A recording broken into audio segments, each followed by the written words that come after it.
vois arriver Olivier Faure. Bienvenue Olivier.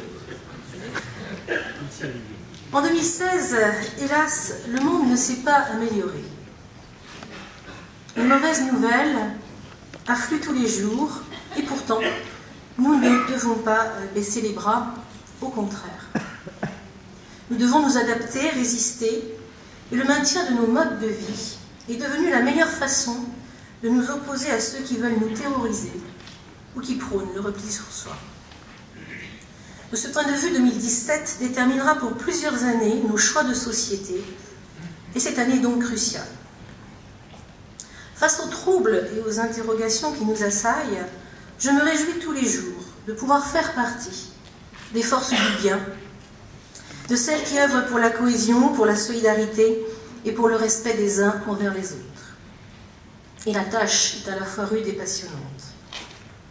2016, je le disais l'an dernier, serait l'année de la culture à Moissy. Elle le fut. À l'évidence, cet équipement culturel réinvesti en est le meilleur symbole. Et ce théâtre, c'est aussi une salle de cinéma. Je voudrais souligner à quel point notre pari de faire fonctionner un cinéma de proximité est un succès aujourd'hui. Avec plus de 10 000 entrées en 8 mois et une audience sans cesse plus large, nous avons là un bel outil de promotion de la culture et aussi une dimension loisir, indispensable à un centre-ville. Et je voudrais aussi au passage saluer le travail de nos médiathécaires, cette équipe qui a eu l'audace de créer en 2016 un fonds de littérature érotique. Oui, mesdames, messieurs, si vous ne le saviez pas, il y a un fonds de littérature érotique à la médiathèque de Moissy-Cramayel, et ça a rendu bien sûr célèbre notre ville dans l'Hexagone, en tout cas au niveau des médiathécaires. Alors, au rang des réussites de l'année 2016, il faut citer bien sûr aussi l'éco-pâturage. Issu au départ d'une simple réflexion environnementale, cette expérimentation, basée sur l'accueil de 5 chèvres des fossés, 3 brebis solognotes et une douzaine de moutons douessants, sur 3 sites différents dans notre commune, a rencontré un succès hors du commun.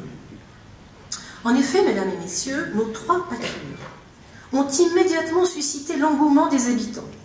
Interrogations, supputations, commentaires, scepticisme, puis enthousiasme.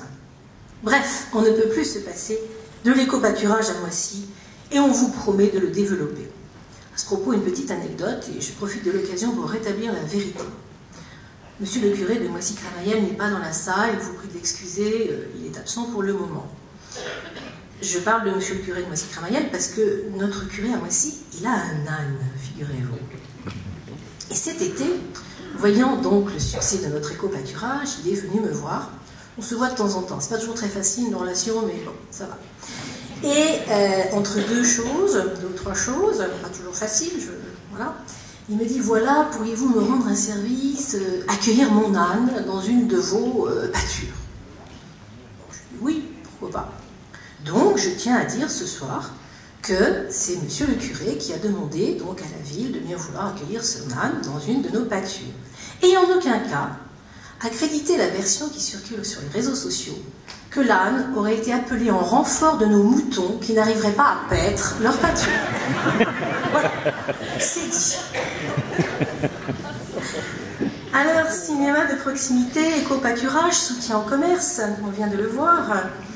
Notre volonté de rendre notre ville accueillante, sympathique, s'exprime aussi dans la qualité de l'accueil que nous réservons à Moissy aux personnes en situation de handicap. C'est un petit peu notre marque de fabrique aussi. Je tiens à le souligner car en 2016, ce sont 240 agents communaux qui ont été formés par l'ADAPI, l'association départementale des amis et parents d'enfants inadaptés, qui ont donc été formés à l'accueil du public handicapé. C'est une action exceptionnelle qui mérite d'être mise en valeur. J'en profite pour saluer le travail, la qualité de l'investissement du personnel communal.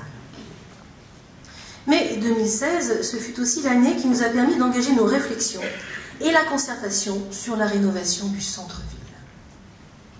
Un sujet complexe, aux différentes facettes, sur lequel nous travaillons en partenariat avec les services de l'État, ceux de l'agglomération Grand Paris Sud, dont je salue des représentants nombreux ici ce soir, et je pense à l'administration. Et bien sûr, nous travaillons avec les bailleurs, qui sont aussi nombreux ce soir, qui sont donc les propriétaires des logements sociaux situés dans le périmètre qui sera rénové. Déjà, des travaux importants de réhabilitation d'immeubles ont été engagés. D'autres le seront, peut-être plus spectaculaires encore. Mais surtout, il faudra faire évoluer l'ambiance de certains espaces. Pour cela, nous avons ouvert en plein cœur de ville la Maison des projets, que nous avons inaugurée récemment avec Madame la sous-préfète à la ville et avec Marilyn Pichery. Donc cette Maison des projets, afin de nous permettre de recueillir l'avis des habitants et leurs suggestions. Un conseil citoyen a été mis en place et plusieurs des responsables, des membres de ce conseil citoyen sont également là ce soir, je les salue avec amitié. Donc ce conseil citoyen a été mis en place qui permet de susciter le dialogue avec la population, notamment dans le cadre d'ateliers participatifs qui se sont réunis pour réinventer la ville, puisque c'est bien le thème de cette année aussi, comment réinventer la ville. Par conséquent, 2017 verra l'aboutissement de cette étape de réflexion et nous définirons ensemble, avant l'été, les décisions à prendre pour améliorer notre ville. Je tiens à souligner ici que sans la volonté de l'État, ce dynamisme ne serait pas possible.